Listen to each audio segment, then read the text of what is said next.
Bom, em 1822, nós temos a independência do Brasil. E então, o que se segue a partir de 1822 é justamente uma tentativa de definir o que era esse país, que agora se tornava um país independente, né? Então, nós estamos aqui realmente falando desse processo de autodefinição cultural, de autodefinição intelectual, de autodefinição literária, né? Num país onde os intelectuais da época, de uma maneira até mesmo paradoxal, importam o romantismo europeu. Vocês sabem que esse é um traço da nossa literatura, né? Os movimentos acontecem na Europa e nós trazemos para o nosso contexto.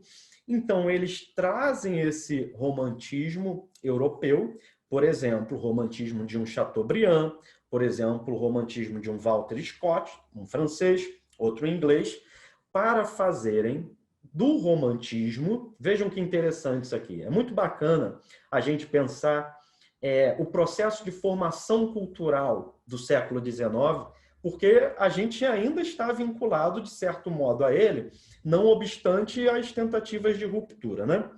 Então, esses românticos estão ali, o país está independente, e eles falam, bom, independente do quê, né? Temos que ter uma cultura nacional.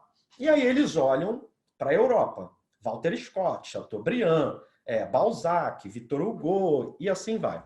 Eles importam esse estilo literário para fazer do romantismo algo tipicamente brasileiro. Então, há um paradoxo, né? Vou pegar o que os caras estão fazendo lá na Europa e vou transformar isso aqui numa salada de fruta tropical, né?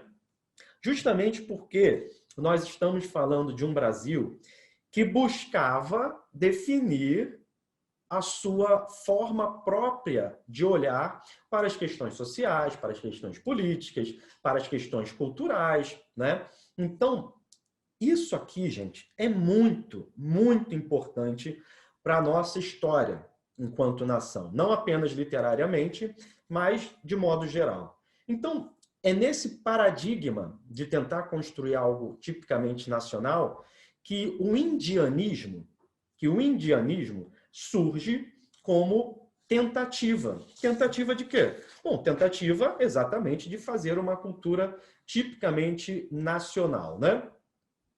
Havia, no século XIX, na literatura do século XIX, uma tentativa, então, de criar símbolos que fossem tipicamente brasileiros.